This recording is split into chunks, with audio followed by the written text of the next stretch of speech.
नमस्ते, वंदे मातरम, जय हिंद। आप सभी का स्वागत, वंदन, अभिनंदन हमारे इस चैनल पर। अगर अभी तक चैनल को सब्सक्राइब नहीं किया है तो आप चैनल को सब्सक्राइब कर लें ताकि आपके नॉलेज में वो वीडियो जैसे ही मैं अपलोड करूं आ जाए। आज का विषय आरटीआई एक्ट के साथ आरपीडब्ल्यूडी एक्ट मैं चर्चा करूंगा। डिसेबिलिटी की, खास तौर से जो स्पीच डिसेबिलिटी होती है उसके। आप जानते हैं कि आरटीआई एक्ट के लिए दिव्यांगों को ध्यान में रखते हुए एक प्रावधान है कि यदि कोई व्यक्ति दिव्यांग है और जन सूचना अधिकारी के कार्यालय में जाता है तो जो भी पीआईओ है, यदि वो लिख नहीं पाता या अन्य कोई परिस्थिति है तो उसका सहयोग करेगा। अर्थात आरटीआई एक्ट भी आरपीडब्ल्यूडी एक्ट की बात से सहमत है। ऐसा भी हो सकता है कुछ दिव्यांग की मूक बधिर हो, बोल नहीं सकते हैं, इशारे से समझा सकते हैं, तो यदि वो समझ नहीं पा रहे हैं तो ऐसे व्यक्ति को बुलाएंगे कि भैया ये क्या बोल रहे हैं, इनको जरा सा लिपिबद्ध कर दो। एक बात ये भी हो सकती है कि कोई व्यक्ति ऐसा है जो आपके सामने तो गया, लिख करके दे दिया, लेकिन जो स्पीच, जैसे जब हम कुछ बोलते हैं तो कभी कभी ऐसा हो तुतलाते हैं या कुछ ऐसा है, हकलाहट है, तो जब आयोग के सामने अपील में जाते हैं तो वहां भी दिक्कतें हो सकती हैं। आरटीआई एक्ट में जो बात कही गई वह दिव्यांग जन सूचना आवेदक के संदर्भ में कही गई, लेकिन जब हम राइट टू जस्टिस की बात करते हैं आरपीडब्ल्यूडी एक्ट के अधीन तो यह दोनों की बात करता है।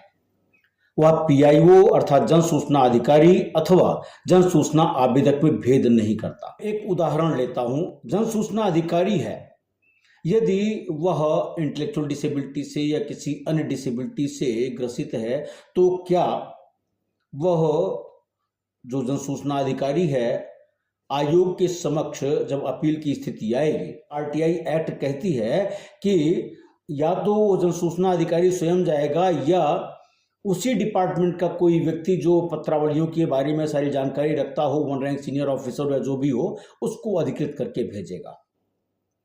लेकिन मान लीजिए वह दिव्यांगजन व्यक्ति ऐसा है कि नहीं चाहता कि मैं किसी अधिकारी को भेजूं, मैं खुद भी जाऊं, लेकिन किसी अधिवक्ता को नियुक्त करके भेजूं, मैं उसको अपना अधिकार पत्र दे दूं।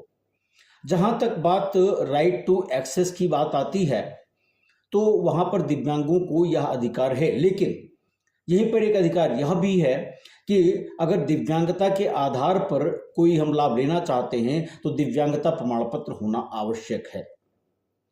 लेकिन यहां पर एक जो टेक्निकल पॉइंट है वो यह है कि जिस जन सूचना अधिकारी की बात मैं कर रहा हूं उसके पास दिव्यांग प्रमाण पत्र नहीं है, यानी विकलांग प्रमाण पत्र, मेडिकल सर्टिफिकेट नहीं है, तो वह कैसे करेगा।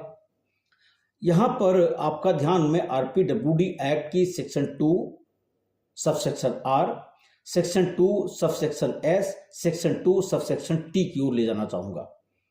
इन तीनों में एक सेक्शन ऐसा है जो कहता है जो बेंचमार्क डिसेबिलिटी के हैं, अर्थात जो 40% अथवा उसके ऊपर से हैं, 80% के नीचे हैं, 80 से ऊपर वाले दिव्यांगजन होते हैं।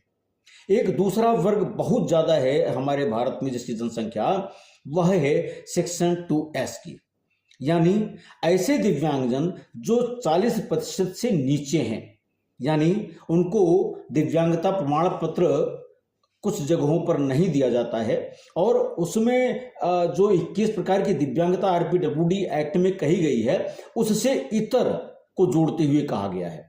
यानी ऐसे व्यक्ति जिनकी दिव्यांगता लंबे समय से इस प्रकृति की है कि वह प्रभावी ढंग से सामाजिक गतिविधियों, आर्थिक गतिविधियों अथवा अन्य में संपूर्ण और प्रभावी प्रतिभाग नहीं कर पा रहे हैं। अब वो जो यह परिभाषा है मात्र 21 श्रेणियों तक नहीं रह गई है। हमारे देश में जो 40% से नीचे के दिव्यांगजन हैं, कुछ ही जगहों पर उनको दिव्यांगता प्रमाण पत्र दिया जाता है। वो जैसे कुष्ठ बाधित बंधु हैं हमारे, तो उनको चाहे 1% हो चाहे 2% हो, उनको दिया जाता है। तो जो अन्य दिव्यांग हैं, जैसे आंख नहीं है, एक आंख नहीं है, या उनकी दिव्यांगता एक उंगली नहीं है, या कुछ और है कि 40% तक वो नहीं पहुंच पा रहे हैं, उनकी दिव्यांगता 5%, 10% तक रह जा रही, तो उसका क्या होगा?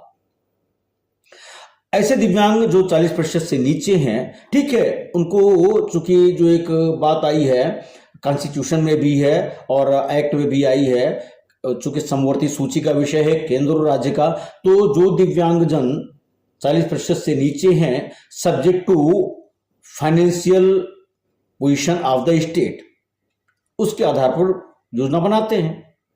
तो यहां पर जबकि मैं बात करता हूं आरटीआई एक्ट और आरपीडब्ल्यूडी एक्ट की, यहां अर्थ तो कहीं संबंध है ही नहीं।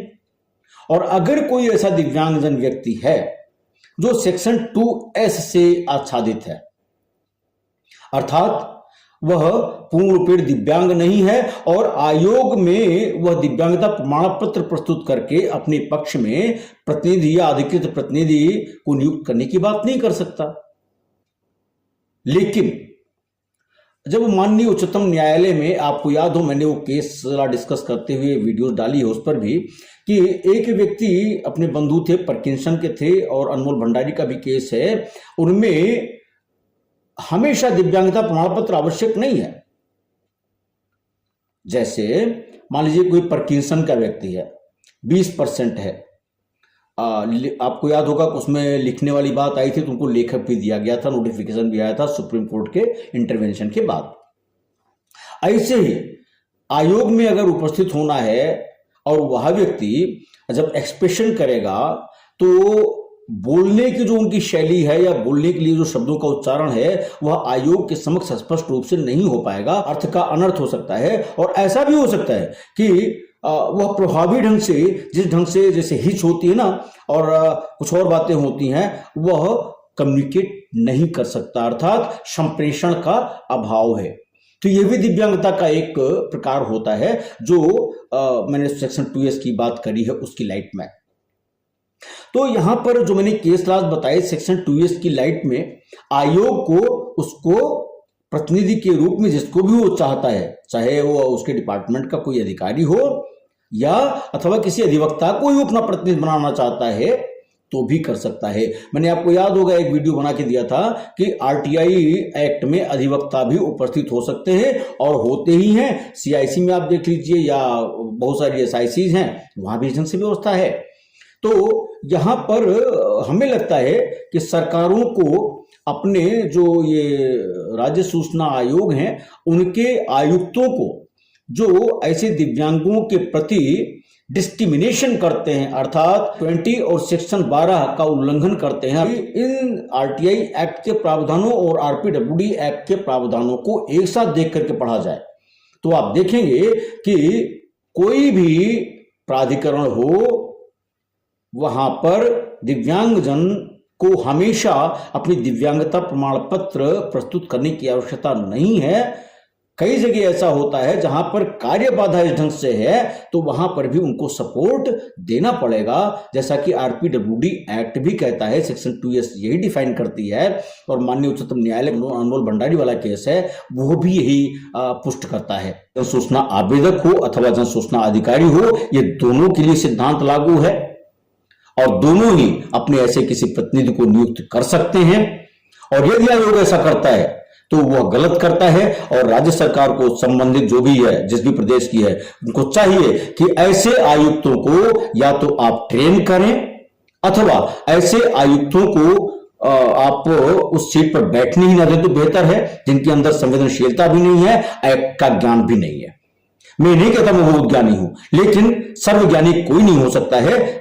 व्यक्ति पग पग सीखता रहता है, हम भी सीखते ही रहते हैं।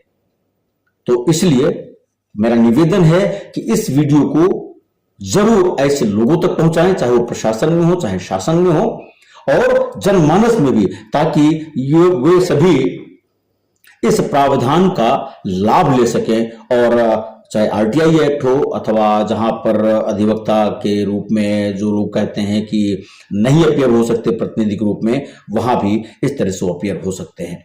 आज की बात यहीं तक। चलते चलते बस एक बार फिर रहेगा कि अगर आपने अब तक सब्सक्राइब नहीं किया है तो कृपया सब्सक्राइब कर लें, ताकि आपको नोटिफिकेशन मिलती रहे और आप जानकार होते रहे, चूंकि जानकारी ही ताकत है। बहुत बहुत धन्यवाद। वंदे मातरम। जय हिंद।